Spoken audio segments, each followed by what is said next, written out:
Hello everyone, today I'm here with Balázs and we can answer some questions. Welcome to the beautiful world of Aquascaping.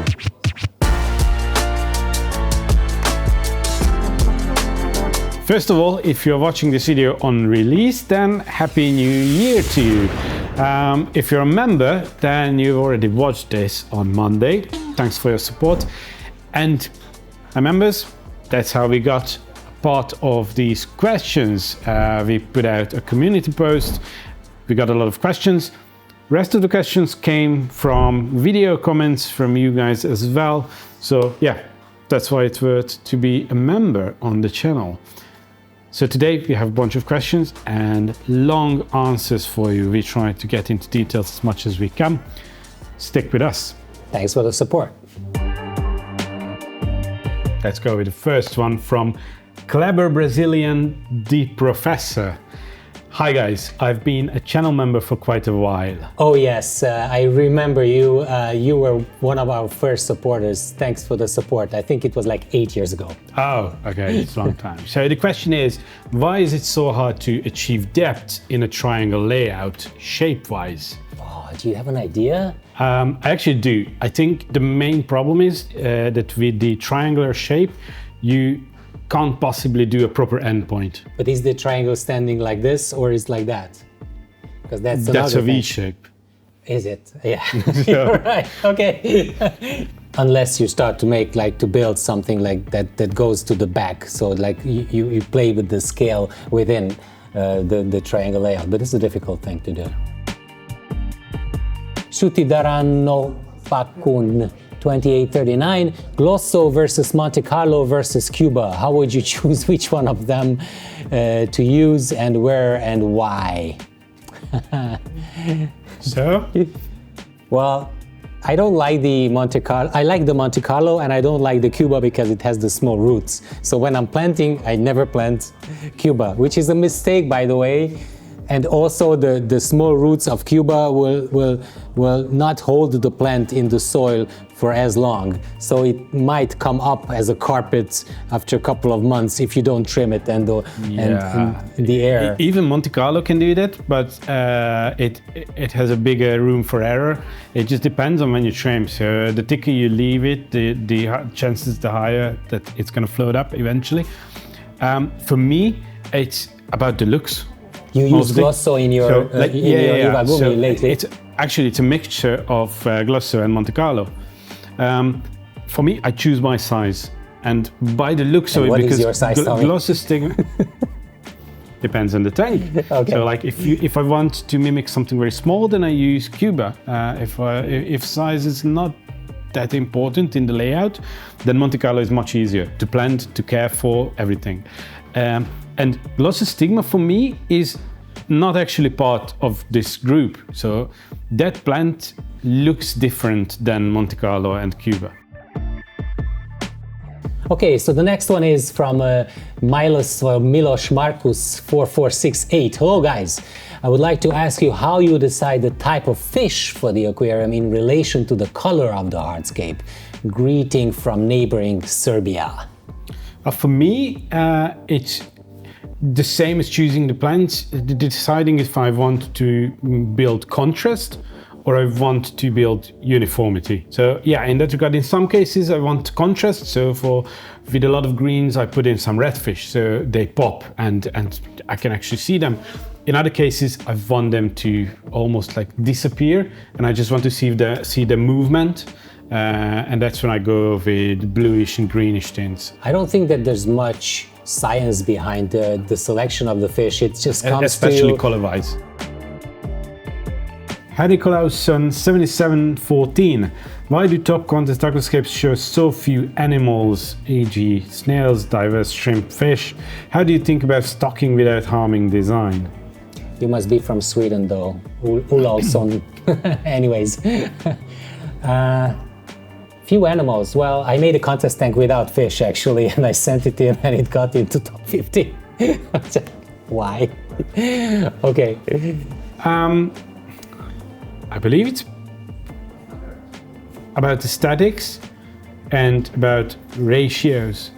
So when we're talking contest aquariums, the size matters so much. What you want to show.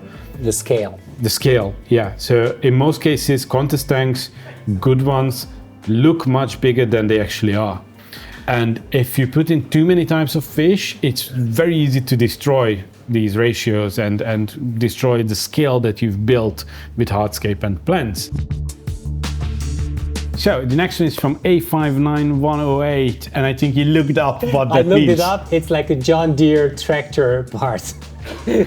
So part number from a catalog. It might be a consonant. Please let us know in the comments if this is on purpose.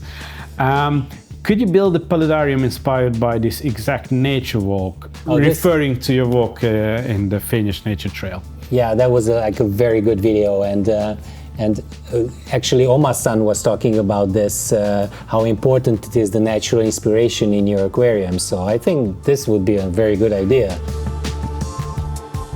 Next one comes from Dieter Hackstedt. J6V, should we use inline diffusers? Incline, what was that?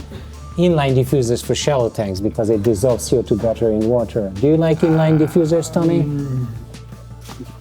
I do, and probably in a shallow tank it makes sense because the surface is too close for normal diffusers, so you have much higher chance of CO2 just escaping your aquarium. But yeah, other than that, like in a small tank, I prefer the regular diffuser because I actually like the look of the bubbles. Right.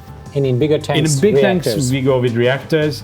Even there, I would like the looks, but the amount of CO2 we need to dissolve in a big tank, those bubbles would just cover everything, so you wouldn't actually see the tank. Lawrence Fisher 865. Could the bubbling spring effect be used to hide filtration inside an aquarium without making a mess? This is also from the nature trail, the video that we shot, and I think that's a good idea. Do you remember then? I should have watched that video, probably. For those of you who didn't see the video, there's the spring is coming from underneath the sand. So actually you could somehow put the outflow of the filter, drill the aquarium from the bottom and put the outflow of the filter underneath the sand. Padrapkle.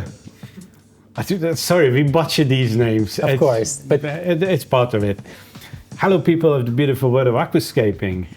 If you wanted a mixed carpet with UG, what plant would you pair it with? Best regards. UG is Utricularia. Yeah. So what would you pair it with? We also have a Japanese reference to this, right? Yeah. So what has actually happened with us as well before, but we didn't realize what's happening, and ADA told us like a fact. They do this all the time. UG needs competition in the beginning, and they do it like planting UG with, for example, Glossostigma combined, and Glossostigma is going to grow quicker. The Utricularia is going to almost disappear. Glossostigma takes up all the nutrients from the soil, which might be even harmful for the Utricularia, and then suddenly the UG just comes over and it takes over the whole tank, and the Glossostigma disappears. So in an actual combination, like a mixed carpet, like what we usually do with Monte Carlo and Eleucharis, or even Monte Carlo Glossostigma, stuff like that, where you want the mixed look, I don't think it can actually be achieved with Utricularia, at least not for a long time. The next question comes from Paul B7391. What are you using to glue the hardscape together? Depends on the hardscape and depends on the amount of fighting against gravity, I think. You're good in that area, so please tell, Tommy, please tell. When you're building something really complex and you need really sturdy connections, then we use the Impa glue, which is a 2-compound glue. Highly toxic using indoors, so always wear a mask and use it outside. For more simple connections, we use the super glue and connection with paper towel, or nowadays we use the Riverest compound. I really love that. Yeah. It's like it matches the color of the rocks, it matches the color of the wood if you select that. You have gray ones, you have brownish ones. Yeah, and it's like, for me, I believe it's a stronger bond. Shrutidara Nopakun 2839, I posted a question about detritus worms, but it's not up to here anymore. The question was, are they inevitable in a planted tank? Can they be avoided using my in vitro plants? I don't know that word.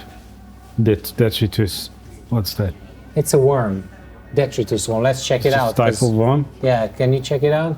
We've got all kinds of pests in the aquarium, which are usually brought in with plants. It's not inevitable if you get a reliable source of soil and you get reliable source. These guys. Yeah, well, you know, I've seen them before in aquariums. They can come with plants grown in nursery, which are actually coming from an environment that is not really like sterile. With lab plants, you don't have that issue, but then you can bring them in with fish. Actually, with fish, with potted plants, with hardscape, anything basically. Anything. So usually when you have the tank stocked with fish, they eat them and they disappear. They're more like an issue with like a shrimp only aquarium. But yeah, there's no 100% way to avoid it. Yeah, because they live off waste. It's the same as like when you have an issue with snails breeding really quick in the aquarium. Usually it is in connection with overfeeding. Next question comes from Emmett Day 8916. Can you explain water parameters in detail for planted tanks? How to test, read the color indicators and adjust properly? Oh wow, this could be a whole video, Tomi, and we also have it, right? We have it, like I have a video about testing separately. You have a video about fertilizing in detail. Combination of the two is what you're asking for, so check out those videos. This video is going to be long as it is, but these topics, these are proper long, so. Absolutely.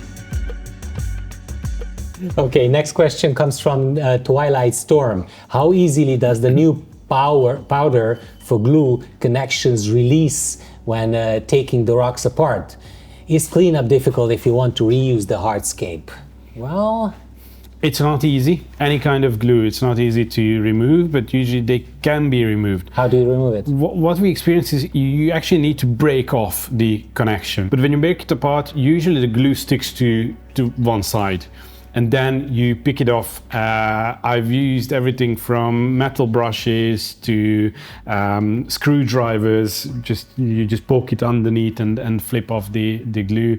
When you use the 2-compound stuff, if the surface is really flat, then you have a chance of breaking it off. Like again, poking underneath with a screwdriver or flathead, and maybe even hit it with a hammer. So next question is also from Shuti Daranupakun, 2839. How high should I hang Chihiro's WRGB 10th edition? Tank is 40 centimeter tall and will not have a full carpet. And for lighting, why 4 hours 100% intensity does not equal 8 hours 50% intensity? For the second part, just think if I would sit you down 8 a.m. in the morning and I give you breakfast, lunch, dinner all together and you have to eat it in 20 minutes. It's the same with the light intensity. They're using the photosynthesis to actually uptake carbon from carbon dioxide. And they can just work that much. And if you stop that and you do like a siesta, for example, and that would also hurt them. So they used in nature, they used for longer periods of normal, strong intensity lighting. Yeah. So that was not the question, but I just wanted to point out that it's very important to have one single photo period of the exact amount of light that the plants would need with the exact amount of carbon that they want to uptake. So that's and so okay. The second part. Also, this is something that there's no agreement on in the aquascaping world. And the plant world, some people say that a siesta, as you phrased, is actually good for the plants. Back to the original, how high should you hang it to Chihiro's WRGB, Tomi? 35 centimeters. 30 centimeters, yeah. Well, our lights we measured are about 35 centimeters above the water level. I think the only important thing to take into consideration is the, how do you call it, the the output of the light, the shape output of the light. So the angle on the which the light is. Make sure that it's high enough to cover the whole tank with light. Is Tomi going to enter the IPRC competition for 2026? Asks Memory Lane 1985. At the moment, it seems that I will. Good luck, Tomi. Thank you. I think it's an important thing to understand that for a lot of people are pushing competition as like a must. Like they want to be there every single year. For me, it doesn't work like that. I can't work like that. If I want to apply to a competition, I want to build something that I feel it's worthy for a competition. Now, actually in about 2-3 weeks time, that tank is going to be empty and I'm going to start working on my 26 work. So that's an interesting project to take on. Everyone seems to have a different opinion on what causes blackbeard algae, as it's such an insidious algae. I would be very interested in what your take is on the root cause. I would say ask Aquascaper, because he's very smart in knowing that. And with that said, we also have blackbeard algae in some of our aquariums. Usually it's a combination of filtration issues or imbalance issues, and it's very difficult to get rid. And I think like it's not, people have different opinion.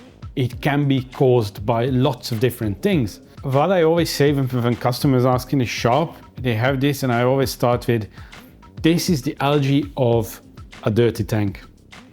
Most cases is it's either maintenance, no proper water changes, or filtration dirt accumulating issues, you didn't in the clean soil, the filter.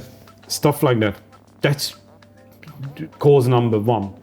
But it could be other causes. But it could be other causes. The other thing that can be easily traced and checked, if the BBA appears on certain spots of the tank, then it's usually related to flow. We have a wonderful tool, again, Aquascaper, that has like an algae risk assessment which you can take, and then it will ask you 65 questions if you live in Europe. That's the only area where it's unfortunately available right now. But if you answer those 55 questions, you will know exactly which are the most problematic areas of your setup or your maintenance regime or water parameters or whatever.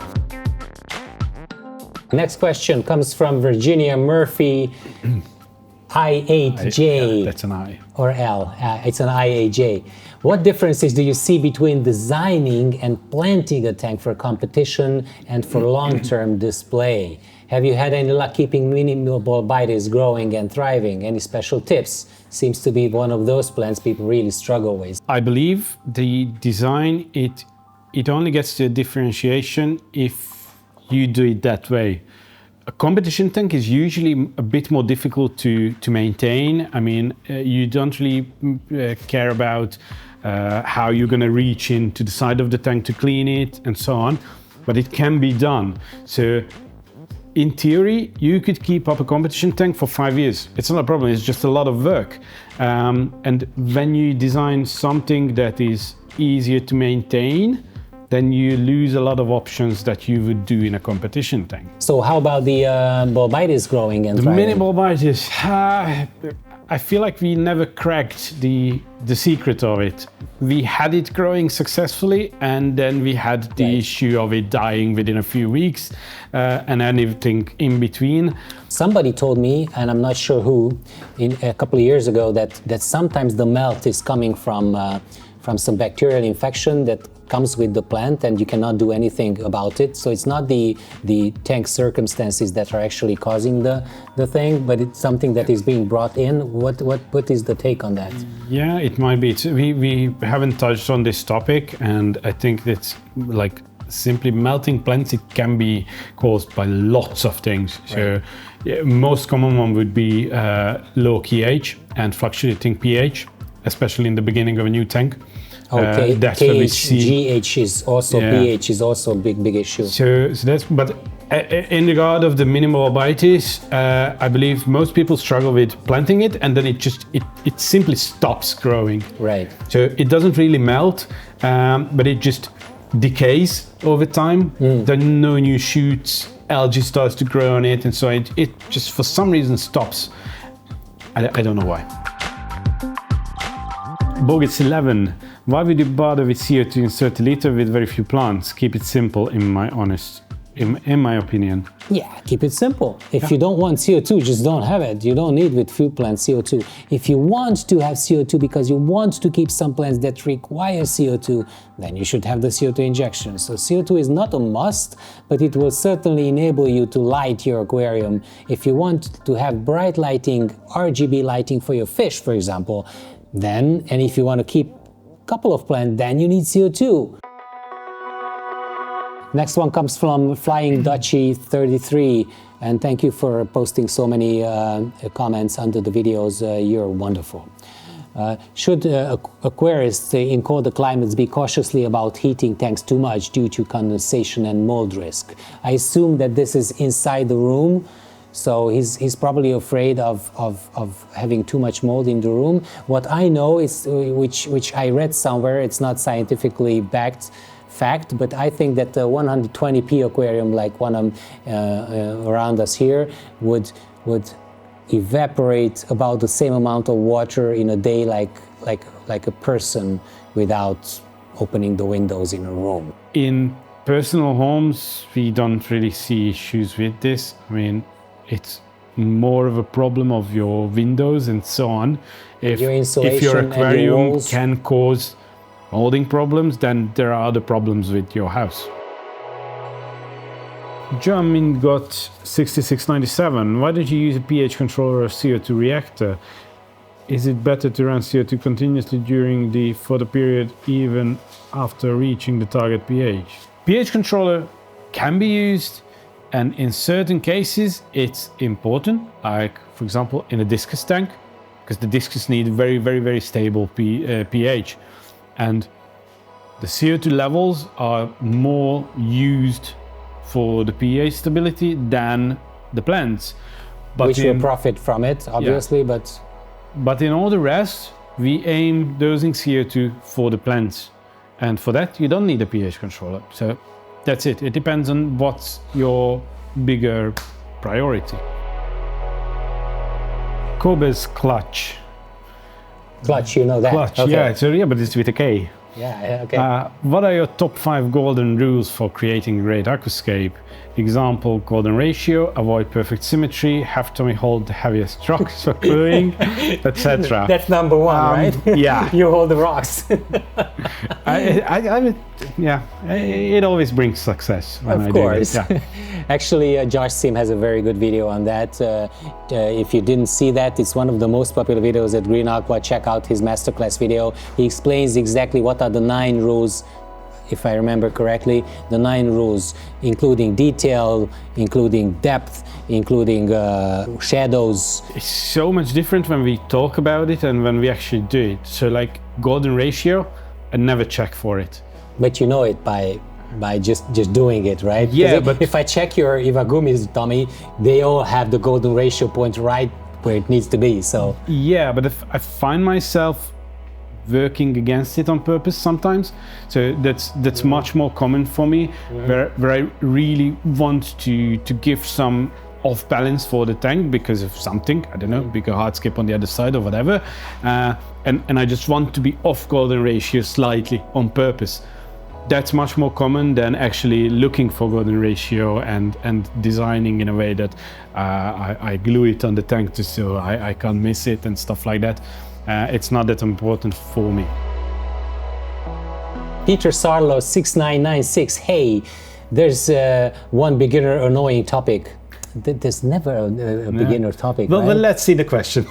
Okay. People used to say that the key for algae prevention is the right balance between lights, ferts, and CO2. CO2 is clear as we aim for a lime green drop checker. But what is enough light, and how do you know whether to underdose or overdose ferts? Thanks, guys. Well, this is like a connecting topic. It's a very difficult question, actually, and it's a very, very long topic to cover. Well, I don't think that the CO2 is clear, because like the drop checker is never precise. If you want to be very precise, just get a pH computer and then you're going to be precise. So actually, by our experience, people struggle more with CO2 than they do with fertilizing, for example, because like fertilizing would be easy. you're in. Yeah, I mean, if I look at it as a beginner question, seeing when you overdose or underdose fertilizers, it takes some time and experience to notice on the tank what's happening. After a few layouts, you get your eyes for it. It's okay, this type of algae, it usually refers to overdosing. Those kind of holes on the leaves, those refer to underdosing fertilizers, stuff like that. To this day, I'm not an expert on this, for example. It's like I never cared about this in such detail. I just try to adjust when I see something wrong, and then I test and go for it. I mean, not test for the elements, like test dosing a bit less or dosing a bit more, and I check after 2-3 weeks what's happening, and that's it. Right. Actually, the balance between CO2 and light is quite clear. The more light you have, the more CO2 you will require. So you never do a strongly lit aquarium with just without CO2 injection, because you're gonna get algae. And it's like, what is enough light? That's also quite difficult because it highly depends on the tank. What I usually recommend is start low and bump up gradually. And this is a question that is okay now for the past 4 or 5 years. But before that, for many, many years, we used to have aquariums without the ability to adjust the power. Now we are talking about 5% plus minus. Yeah, and you can adjust it with your smartphone and stuff. Today is easy. So too many options give you too many things to worry about. Exactly. So just think simple. Good thing is that we have a couple of tutorials about lights, fertilizing, and also water parameters. Kugrank, 9346. Does anyone own the Eheim 700? Is it quiet? Yeah, we own it. Without laughing out the name. I love that. Eheim 700. We do have it in the gallery. It is quiet. All Eheim filters are quiet except the older classic ones. Those are a little bit more noisy. Yeah. But it's like with power output, the noise level is going to increase, so that there's no way around it. Right. But the 700, that's actually one of the 5E filters, which is electronically controlled. So when you drop the flow, it actually rotates slower. The impeller speed is being decreased. So you actually decrease the sound as well. So if sound is an important aspect with your filter, then actually a 5E is a very good solution, because you can make it quieter and you can set it to a different flow rate for the night. Okay, next one comes from the violent one. Okay, mind Tommy.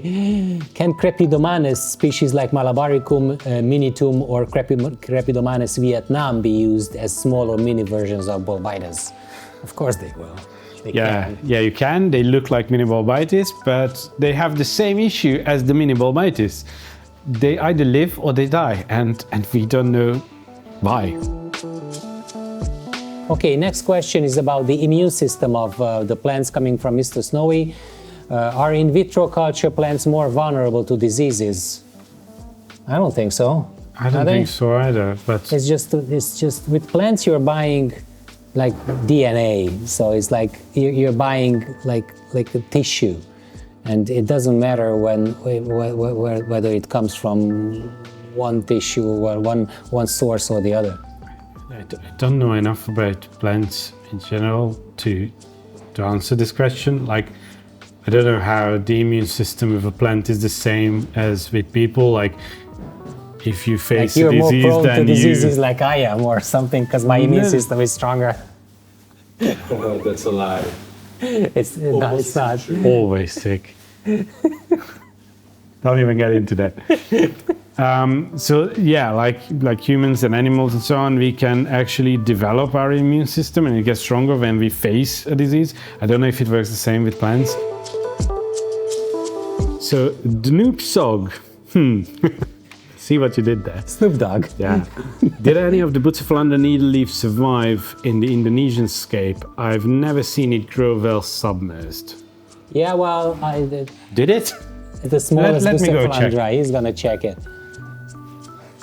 Okay, so Tommy has returned, and his answer is I can't find it in the tank, Okay, so probably no. Let's just agree it's there somewhere. It's hiding. Two-sided question. In the Indonesian scape, no, probably. But otherwise, yeah, we had it growing successfully, but it's not an easy plant to grow. And again, a bit of a mystery why it's a success or not in cases. So we can't pinpoint it, what it depends on. We are not too geeky about this stuff, at least myself. I mean, I don't really look into a lot of stuff. I just try and see how it goes. Right. So there might be an answer somewhere out there. We just don't know about it. If you know, let us know. Yep. Because we want to learn. Team07. I know Green Aqua have many tanks. We do have 18 show tanks at least, including some that have been used for years. Before you redo an old Aquascape, do you perform any kind of safety check on the tank itself, for example, to prevent problems like leaks or cracks after long-term use? No. Actually, we don't do that. What we do sometimes is we check the glue. So if the glue starts to show signs of like bubbling or like the changes color, it usually happens on the top edge near the edge of the aquarium. Then you know that there's too much tension and the glue started to like lose adhesive characteristic. And still we don't see any major issues, and luckily, knock on wood, no tank had burst. Well, not like in the movies, like exploding, Bam. but we had 2 problems and we know why. One of your first scapes here in the new shop. We carried it full with rocks, and it was just... It was moved with a lot of weight inside, and then the back started to open up after a few weeks, That's when we moved to this new gallery from the old premises. And that's like a very slow leak starting to appear. The other was this tank behind us. But that was here for like 10 years. Yeah, so this is about a 10, 11-year-old tank. We've seen the top corners starting to open up. Once you actually see water or even algae in between the 2 glass where the glue should be, that's a good sign to start thinking about replacement. Reyestan 5398, aren't Bucephalandra epiphytes? How can they be planted in the substrate without melting? I've done that a couple of times. I don't think it's an epiphyte. It's a plant that can be used as an epiphyte. But I think there is a big debate about this, that some people think, or some people say, it actually prefers to be planted and can survive as an epiphyte. Other people say it's an epiphyte and it can survive planted. Can be both. I don't want to like decide on what is true and what's not. Like, these categories are always very dangerous territory to go in. Next one is Frog24. Can you clarify the priming process? Should the canister be filled with water before turning it on if the hoses already contain water? Well, starting the filter is something that we should actually do a video about. I have done a video on how to set up a 60p, like where I do the technical setup as well. And in that I show you how to start a filter. Priming is crucial. But what do you call priming? If you mean actually pushing the button, if your hoses are filled with water, you don't need that. Because as soon as you open the adapter, the filter is going to fill with water automatically because of gravity. But you shouldn't plug in your filter into electricity before it is actually filled, because the impeller inside the head of the filter, what actually rotates, it's on the top of the filter and it doesn't like to run on the dry. So that's why you need to fill your filter before starting it. Edward Pinner. Could Green Aqua lead a move to icon-based plant labels? Carpeting, small, medium, large, floating instead of foreground, background. Thoughts? Well, it depends on the manufacturers, doesn't it? Because yeah, it's like the labels are not ours. It's done by the manufacturers. But you Let's can blame find them. this. You can find this information online. So if you go to our website and go into the plants, then there's a filter on the side which is exactly done like this. And also you can ask the AI Scaper, which is available to European viewers only. It will tell you what kind of plants is good for what. It can even give you recommendations to like foreground plants without CO2 if you wish that. Next one is from Jeff Proctor, 7751. What is the best temperature for Monte Carlo to grow nice and healthy? 22 degrees Celsius. 22 to 24, don't go above 24. Yeah, but like Don't go below 22. Yeah, for best exact number, it's 22. But yeah, it's no Let's be really precise. really no because if you like, we always say like top limit is 25, and it's very important, especially for carpeting plants. Cuba is much more picky on this, and it's a better example. If you plant it in a tank with 22 degrees and you keep it like that, it's going to spread quite quickly and it's going to be okay. If your tank is even 24, it's going to have a hard time, and you have a chance of actually melting the plant and it's never going to form a carpet. But once it's formed a carpet, it can survive 24, 25 degrees. Next question comes from Louis Vicho, 5301. Filter media should stay submerged, otherwise beneficial bacteria die, right? Not necessarily. Bacteria dies if it doesn't get oxygen. It dies as well if it dries up completely. But if we are talking, for example, like a power outage scenario, where you know that you won't have power for the next 5-6 hours or something like that, best you can do is actually Drain the filter. drain the filter, take out all the water, put back the filter media trays with the filter media being moist or wet, and put the head of the filter sideways. So there are Some air can get into there is the some canister. room for air to move around, but they stay humid. So yeah, that's the best to keep your bacteria alive for such cases. Okay, next one is MN Litton 65. My planted tanks my planted tank has been fine for a year, but plants are melting recently despite regular maintenance. What should I do? Already grown in plants melting in a tank, that's a very... Something had changed. Yeah, something had changed. So that's not normal. If plants are melting after planting, that's okay, and there are a number of reasons for it. But if it's already grown in tank, something is drastically changing in the tank. Aquariumistas asks, why is your cryptocurrent pava so large? Mine, coming from Tropica Want to Grow, are tiny. Tommy, you know the answer to that. There's two things. First of all, not all the same plants are actually the same. So we have a bunch of plants that run by the same name from different suppliers, and there are slight differences. For example, we have Acicularis that is this long, and we have Acicularis that is this long. That's one thing. The other is one of them... It's not because you trimmed the Acicularis. Yeah, it's not Let's because of just point it trimming. One of them is in vitro, the other one is potted, which means it's been grown immersed.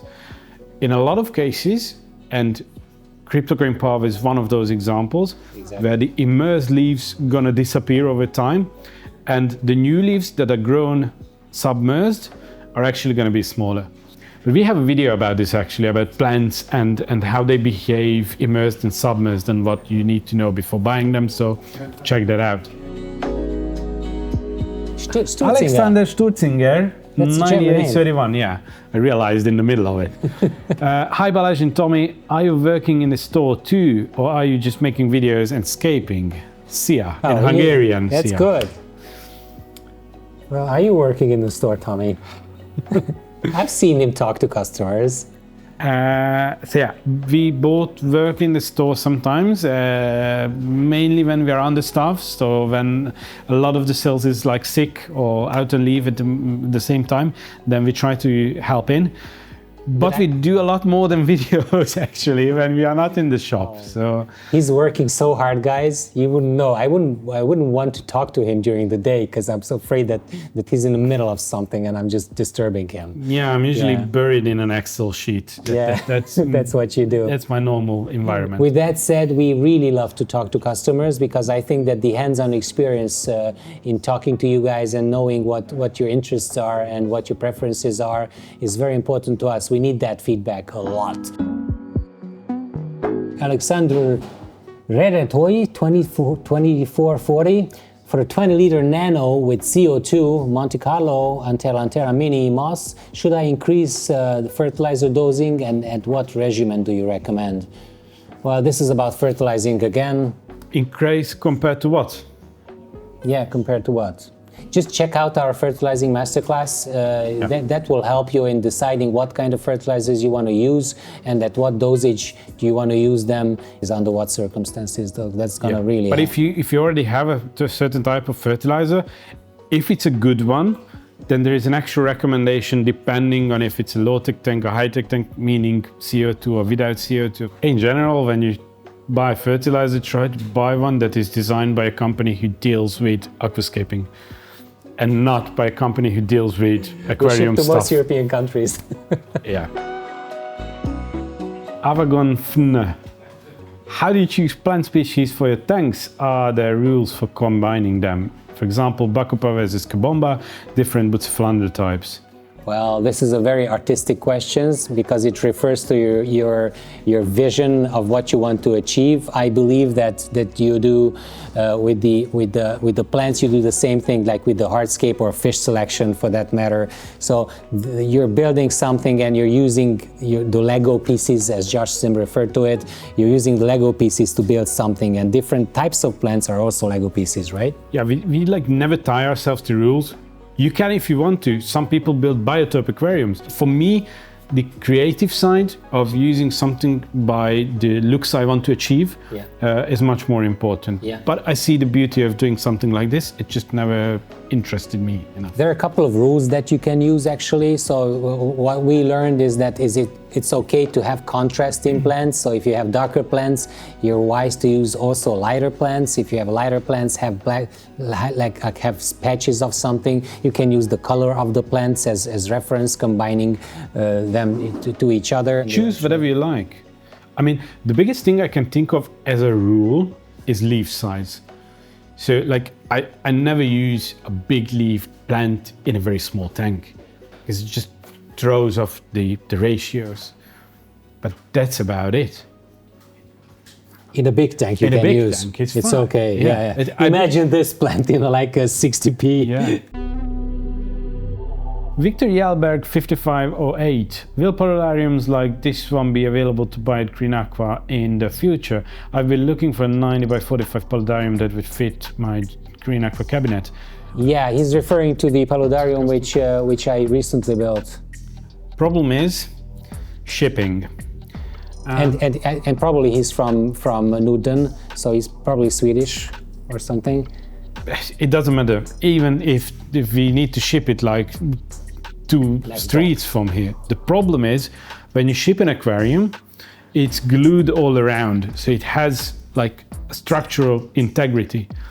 With the paludarium, where the front is empty, you can push the 2 sides together very easily, and that's why they break during shipping, and that's why we don't have them in our offer at the moment. Next question comes from Bert, 1978. What is the right price for this paludarium waterfall called Miss Paludarium video? Well, we get these questions from time to time. You guys want to know what the price of the full build would be. We never post that because we don't think that it's indicative. Because we think that you can build the same for twice the money or the half the money or whatever. So it depends on what you want to do. But what we always encourage everybody is to go up on the Green Aqua website if you live in Europe, because we ship to most European countries. And then you can actually decide for yourself what parts you want to have, what hardscape you want to have, what plants you want to build in, and then you're gonna come up with a shopping cart that you can decide whether you want to keep that or you want to swap certain parts to other parts. So this whole thing is so fluid that it's almost impossible to tell. Tomi 2045, 54. I'm mixing up numbers now. Someone told me it's better to clean the filter with different water like RO because bacteria are specific to the tank water. Is that true? Well, bacteria are specific to water parameters, and you don't want to clean the filter with tap water, which may contain chlorine. The pH might be different, and that's one issue with the RO water, right? Depends on what we talk about when we talk about cleaning the filter. You want to rinse If you talk about cleaning your filter media, only use your tank water, just rinse it within. Because RO has low pH, which can kill your bacteria if it suddenly gets in contact with. Tap water contains chlorine, which is going to kill your bacteria. Rest of the filter, cleaning out the filter body, cleaning out the impeller and the housing of the impeller, cleaning out the sponges of your filter, all this can be done with tap water, RO water, whatever you feel comfortable with, it doesn't matter. Jagatusai 3482. Good.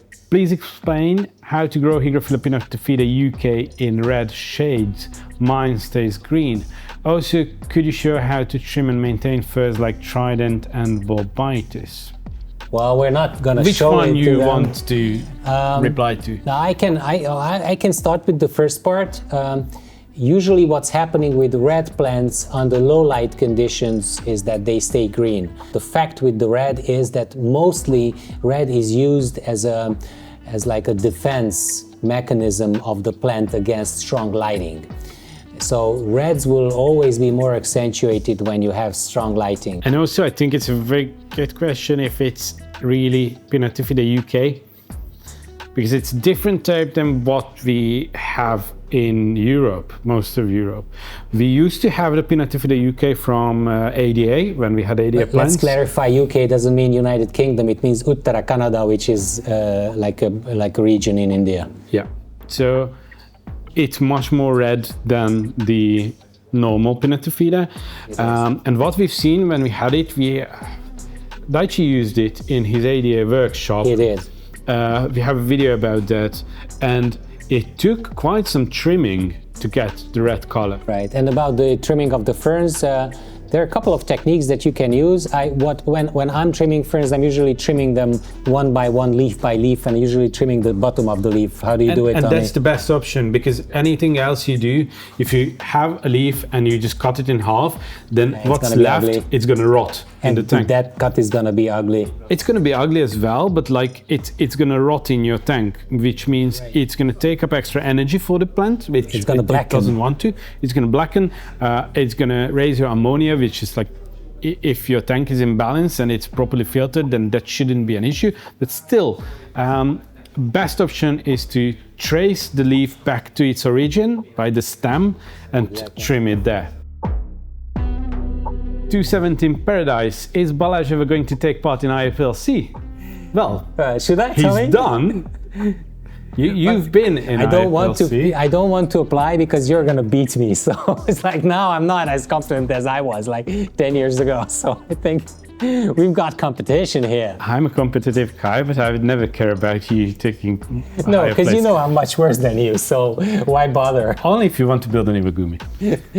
Well, yeah, exactly. But you know, more seriously, these competitions, even when I actually sent in tanks to the competitions, I had two purposes with that. One, I wanted to showcase my work, and this is the main thing that I think that everybody should send their work to the IAPLC. And the second thing is how competitive you are and how you want to prove yourself. The first point with this YouTube channel for me is already accomplished, because whatever I do, you guys can see, we can interact with you about it, which is the best thing in my life. I'm not kidding. Besides my marriage. Thank you. Okay. But the second thing, competitive, I'm 52, so I'm past competition, I think. So I don't have anything to prove right now. with that said, I might enter. I never say never. So next question comes from Nove2555. What aquarium tank style size would you recommend for a room divider between a family room and a kitchen, two-sided viewing? The size, I think that the more you can go in depth. Depth is the biggest question, and that's what people get wrong with room dividers. They say, oh, I have a wall that's 30 centimeters, so I'm gonna have the tank 30 centimeters, but then it's gonna be 1.5 meters long, and it's impossible to build in that. Anytime when you have a tank that's two-sided, if you can, go with at least 60 centimeters of depth. 60 centimeters allows you to build up in the middle and have a proper aquascape inside. Exactly. Okay, so the next one comes from Detlef H.7090. Are 88 tools really worth the price long-term versus cheaper alternatives? In my opinion, yes. It depends on who you ask. Yeah. If you ask us, absolutely, because we're fanboys. Yeah, but I've actually made a video about 88 tools to show you and explain why they are worth it. So go check that out. Next one comes from Cannondale97. Good, a cyclist. I love that brand. Do 88 scissors get misaligned or damaged when dropped like normal ones? You can achieve it, let's put it that way. So, like for example, the tools that we have here at Green Aqua, you know, it's like company cars where it's no one's and everyone's, so everyone is pushing the hell out of them. It's the same with our tools. They get mishandled a lot. We have a scissor that has the tip broken off. I have no idea how that even happened. But yeah, still, they work perfectly fine. I stuck into something. And then I moved it. I'm not surprised. Next question comes from Vector Kallis7995. Are you guys Hungarians? Yep. Tommy, are you Hungarian? I am. Okay, I'm Hungarian too, although I'm originating from Romania as a Hungarian national, but we are, and our store is in Budapest, Hungary, Central Europe. Next one comes from Golden Moments 8874. Hello, Tommy, Balázs. I would like to know what water parameters you keep for your mono shrimp. How do you keep them from escaping your tanks? Thank you. You whisper to them, Tommy. Yeah.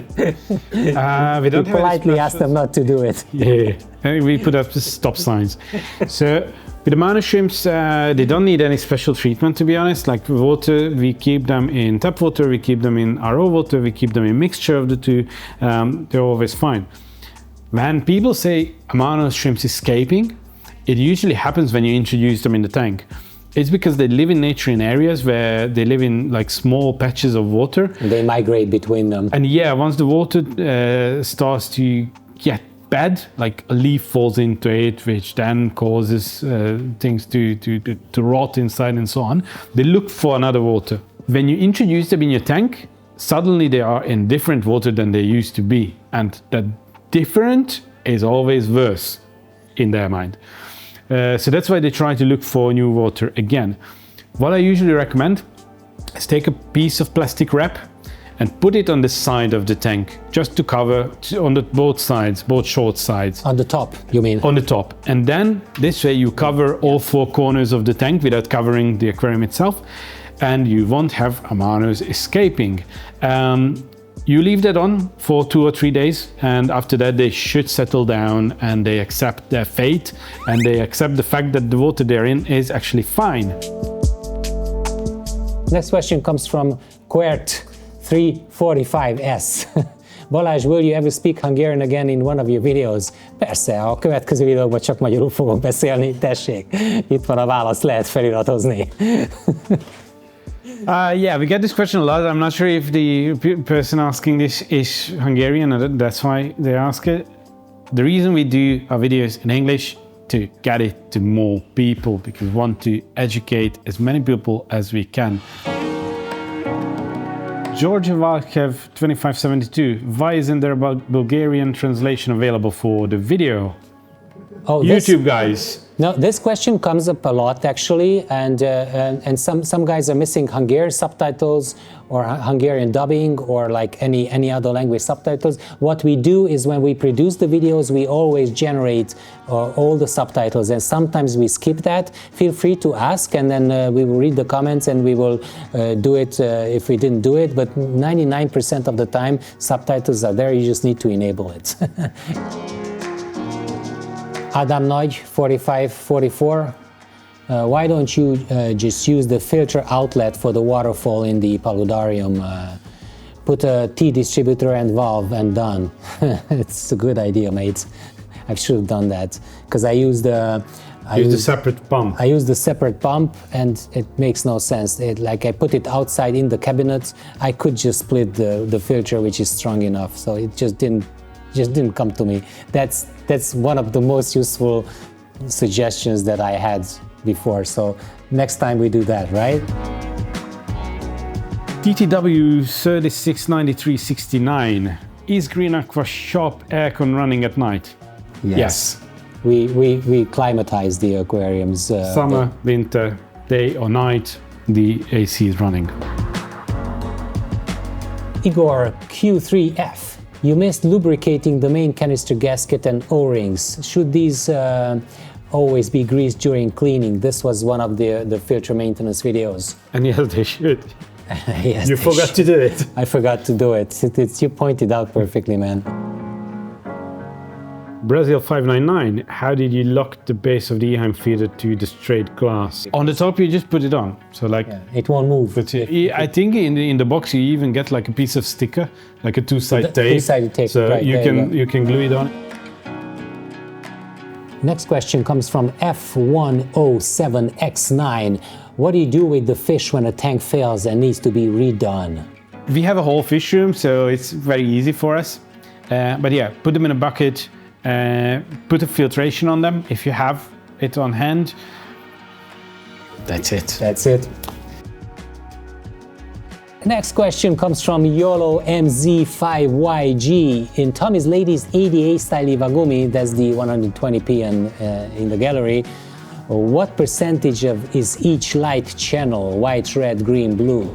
It's 30% red, 30% green, 30% blue. It doesn't look 30% for me though. Why? What does it look like? It looks like 70%. Oh, no. That's a really powerful light. Is it? The VV3. Yeah, we needed to dim it down a lot. Aqua Vibe FR. The video quality is amazing. What camera and lens setup are you using? So we are using the Sony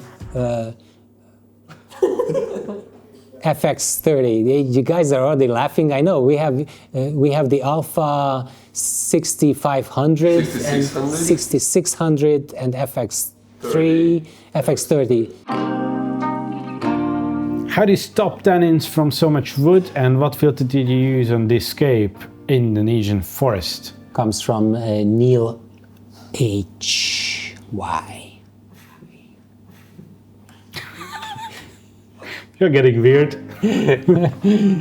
So, what filter did you use? It's a 5E filter, I can tell. There are two 5E filters underneath that, actually. 700s? 700s. How do we stop tannins from so much wood? Actually, that kind of wood didn't release that much coloration into the water, but we're using Secam Purigen in all filters at Green Aqua. Factory recommendation is, I believe, 100 milliliters for 400 liters. 250 and easy. we use 100 for 100 in general. The Killer Gaming 6835. Why does my tank still have algae that won't go away even with lots of filter media and the mature 6-month-old system? Do the Aquascape algae risk assessment. And I didn't say that. Yeah, I wanted to take it for this time. Please do. AGC 5927. How do you deal with the white jelly biofilm fungus that forms on fresh wood? How do you deal with that? We don't. We just wait for it to disappear. After some time, it goes away on its own. Whenever you introduce algae eaters, they're gonna eat it happily.